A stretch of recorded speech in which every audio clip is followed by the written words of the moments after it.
Ahoj všetkým, zdravím vás, som tu naspäť. Dneska vám vysvetlím jednu z najdôležitejších vecí v EDM biznise a v trackoch, v produkcii. Už som to zmieňoval aj v bývalých videách iných, že pokiaľ nefunguje kopak s basou, tak ten track proste nemá šancu na trhu. Proste to musí perfektne fungovať. Problém je, keď kopak s basou fungujú, tak oba sú na spodných frekvenčných hladinách a presieluje nám to basové hladiny. Takže teraz vám ukážem, jak to dostať pod kontrolu, tak aby sme nepociťovali, že tam je výpadok tej basy, alebo proste, že nám tam chýba. Takže hovorí sa tomu, že zlepíme tie dva nástroje do seba tak, aby vlastne kopák, keď začne hrať, sa v tom momente stíšila basa. Ukážeme si to názorne na equalizéri a na jednom z trackov. Tak poďme na to. Takže, aby sme sa nezdržovali, ja sem takto sem dám, tu mám kopák, hajtku, dám spodné basy,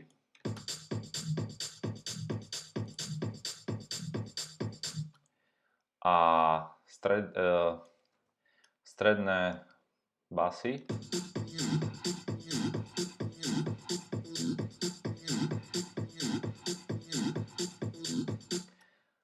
Tak, keď sa pozriete vlastne na celkovú ten zvuk alebo frekvenčné rozloženie toho zvuku, tak najväčší pík nám vzniká tu dole na base.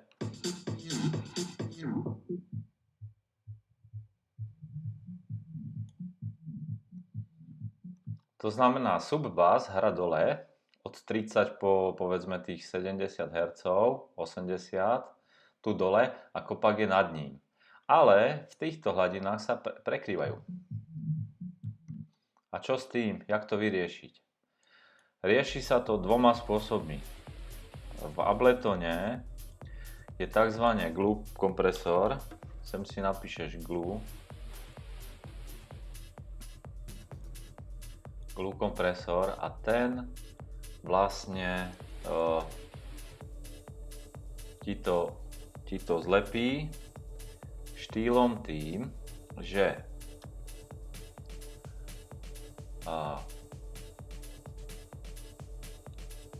vlastne keď kopák, ja ho označím, označím to, aby ste to rozumeli tomu. Tu dám kick a tu je basa.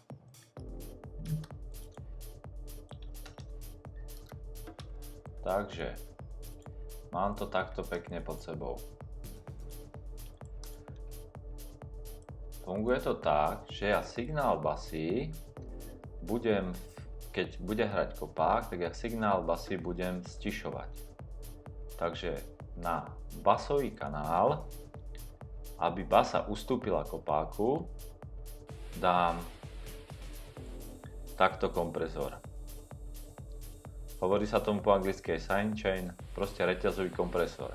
A tu stlačím, teraz som na base, a tu stlačím toto, že chcem, aby vstup bol z kopáku. Takže z kopáku mi bere signál a keď zachytí kompresor signál z kopáku, tak mi stíši basu. Takže poďme na to.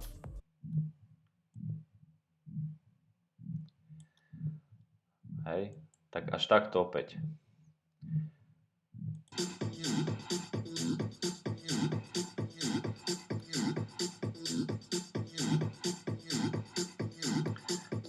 Takže takto sa vytvára miesto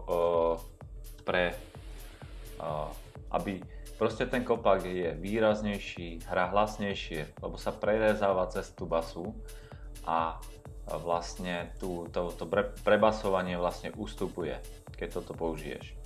To je prvá možnosť. Sidechain, kompresia, reťazová, cez kompresor. Takže toto si zapamätajte, takto sa to robí v Abletone. Druhá vec, alebo druhý spôsob, ako to urobiť, Xfer má takýto nástroj. LFO Tool sa to volá a je to firma Xfer. A tu máš priebeh vlastne tej basy, dáš to na basu a on ti ju akoby týmto rozhúpe, týmto presetom.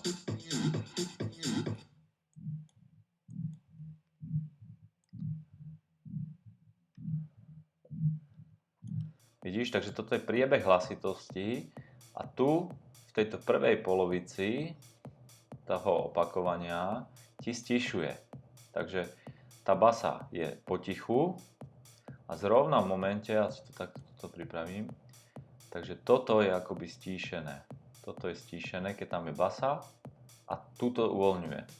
Hej, zase stíšené a túto uvoľňuje tú hlasitosť do vrchu. Takže sa akoby striedajú kopák s basou, kopák s basou.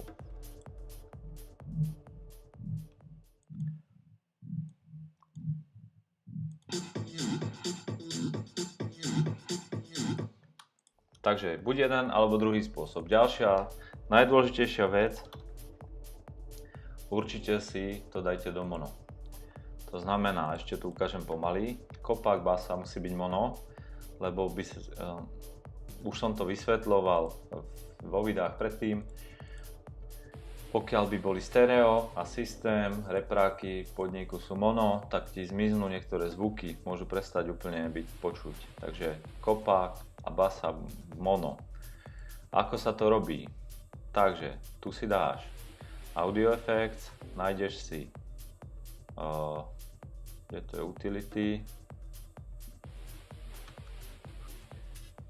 nájdeš si Utility a tu máš preset na basu mono, alebo toto mono. Dáš to na kopák, je to tam, a dáš to na basu, je to tam.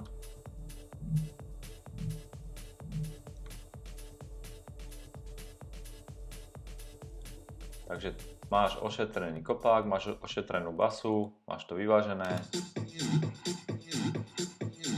Máš to v mono a máš to vyvážené s tým, že kopák má vždycky prioritu, dominuje a basa ustupuje vlastne signálu kopáku. Takže máš to vyriešené, tak toto má byť správne.